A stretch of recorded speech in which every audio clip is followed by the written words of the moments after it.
Hello everyone, welcome to Learn the Lingo. My name is Matthew, and welcome back to our series in which we are practicing Hebrew phonics by reading aloud Bible verses in Hebrew. Today we are going to read Genesis chapter 1, verse 5. Alright, so here is verse 5 of Genesis chapter 1.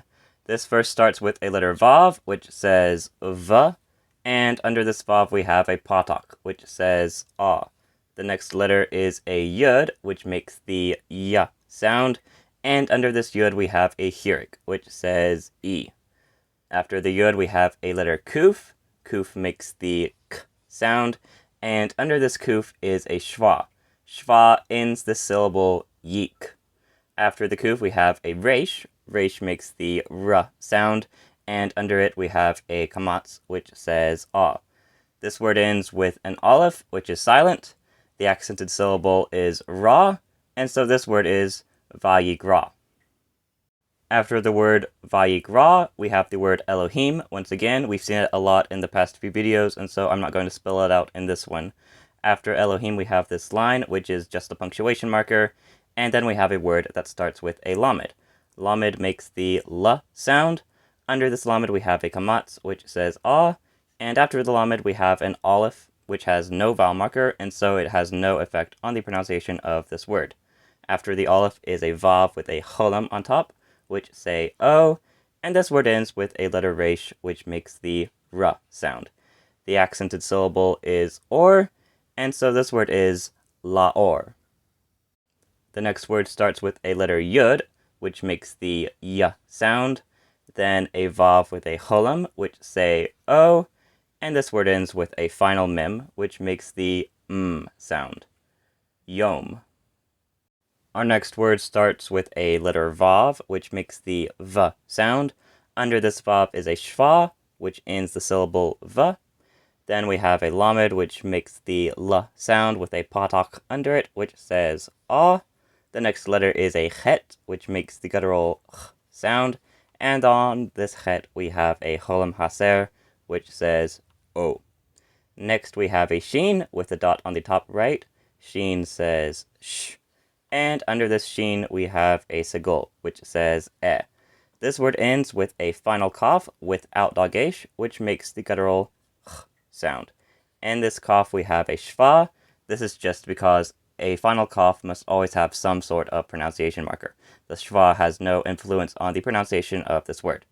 We see that the accented syllable is Cho, and so this word is Valachoshek. Our next word is down a line, and it starts with a letter Kuf, which makes the K sound, and under this Kuf we have a Kamatz, which says Ah. The next letter is a Resh, which says R, and under that is another Kamatz, Ah, and this word ends with a silent Aleph. The accented syllable is Ka, and so this word is Kara. Our next word starts with a letter Lamed, which makes the L sound, and under this Lamed we have a Kamatz, and after this Lamed we have a Yud. Now, when we have Kamatz and Yud like this, they combine to make a compound I vowel sound, as long as the Yud is not making its consonant Y sound. Remember, that will happen if the Yud has a vowel marker under it. Now, this Yud has a Shva under it, but remember that Shva is not a vowel marker, it is a pronunciation marker that indicates the end of a syllable. Now, if a Yud is representing an E or A vowel sound with a Hirik or a Tsere, it won't have a Shva under it. But if it is making a compound sound with a vowel like a Kamatz, making an I sound, it will have a Shva, which is just representing the end of the syllable. So this first syllable is Lai. After the Yud, we have another Lamed, which says La. Under that is a Kamatz, which says Ah. And this word ends with a silent Hey that shows you that this word ends with a vowel sound. The accented syllable is Lai, and so this word is Lila. On this word Lila, we have a punctuation mark that shows that we are at the middle of the verse, and so we are going to read this first half of the verse together, and then move on to the second half. Vayikra Elohim Laor Yom. Valachoshek Kara Lila. Now on to the second half of verse 5. We'll begin with this word which starts with a letter vav, which makes the v sound. Under this vav we have a patak, and after this vav we have a letter yud.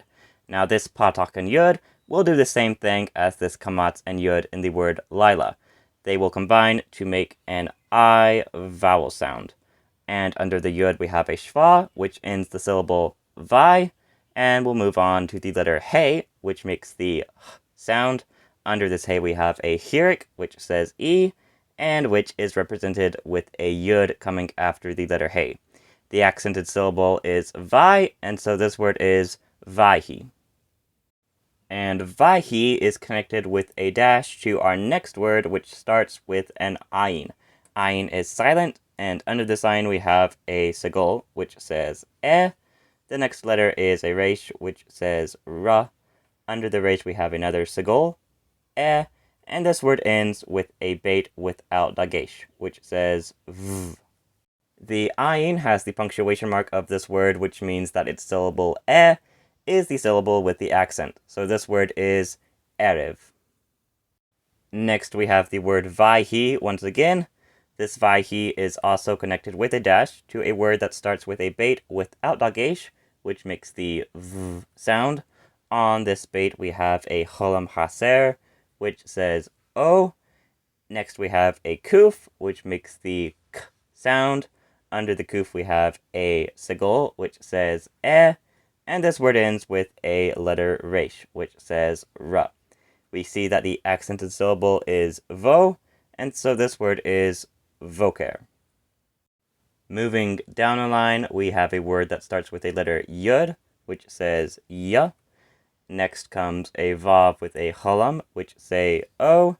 And finally, a final mem, which says m. So this is the word yom once again. And the last word of this verse starts with a silent aleph with a sagol under it, which says eh. Next is a letter chet, which makes the guttural ch sound, under which we have a kamatz, which says ah.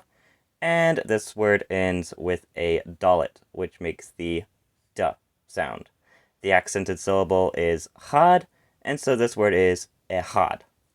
Now let's read the whole second half of this verse. Vaihi erev, vaihi voker, yom echad. And now the whole verse. Vayigra Elohim laor yom, valachoshek kara laila. Vaihi erev, vaihi voker, yom echad. Now you may be wondering what this letter peh at the end of this verse is doing. If there is a letter peh or a letter samach at the end of a verse, it is representing a kind of paragraph break. So that means that verses 1 through 5 of Genesis chapter 1 are all part of one paragraph. And so let's read verses 1 through 5 all together. We'll start here with verses 1 through 3. Bereshit bara Elohim et hashamayim va'et haaretz. V'haaretz haita tohu vavohu. V'choshek al pnei tehom. V'ruach Elohim merachefet al pnei hamayim. Vayomer Elohim yehi or. Vayhi or. Vayar Elohim et haor ki tov. Vayavdel Elohim bein haor uvein hachoshek. Vayigra Elohim laor yom, valachoshek kara laila. Vayhi erev, vayhi voker, yom echad. And that's all for today. If you enjoyed this video, please consider leaving a like and a comment on it. And if you haven't subscribed, please do so and click on the bell so you get a notification every time I upload a new video. Also, if you know someone who would like to learn Hebrew, please consider sharing this video or my channel with them. Thanks so much for watching, and I'll see you next time.